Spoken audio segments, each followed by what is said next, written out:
Okay, the next extract I'm going to read is Ellie has set up her dating agency now, and she's busy having consultations and meeting all the single people who want to join her agency.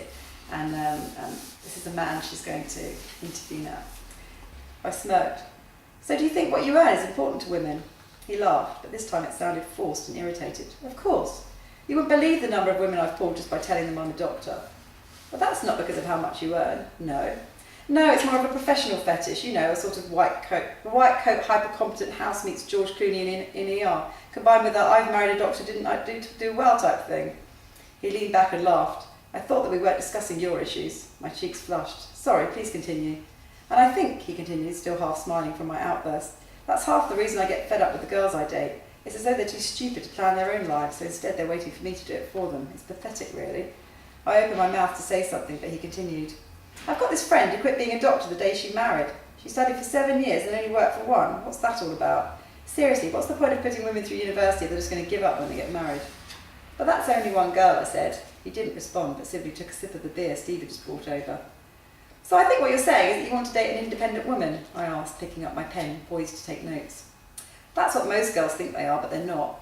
Okay, I interrupted, now feeling the need to defend my team. Let's rewind a bit. The night we met in the queue for ACT, yes. You were pretty offensive, he raised his eyebrows. Grabbing bottoms and making reference to anal sex is likely to put off the intelligent, independent woman.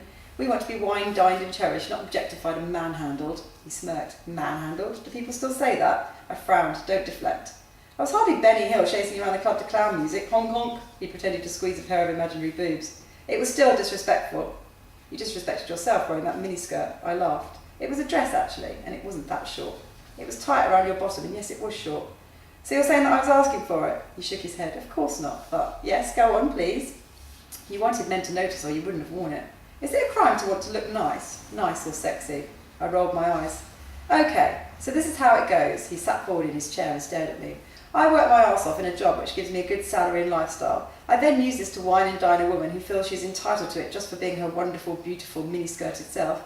And then if I behave correctly, i.e. spend enough money, shower her with enough compliments, pander to her neurosis, and then I'm allowed sex.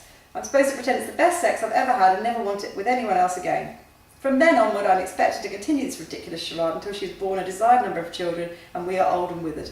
Unless I get fed up with her unending list of demands and leave her, or have an affair, in which case I will back at square one, only with half my income gone.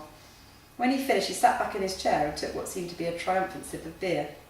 So is this what you think marriage is? I asked, raising my eyebrows. A woman taking and a man giving. He looked up to the ceiling. More like a woman demanding and a man giving up. I looked up at the ceiling too, hoping to find some inspiration there. Do you think there's another way? He looked back down towards me. That's why I'm here.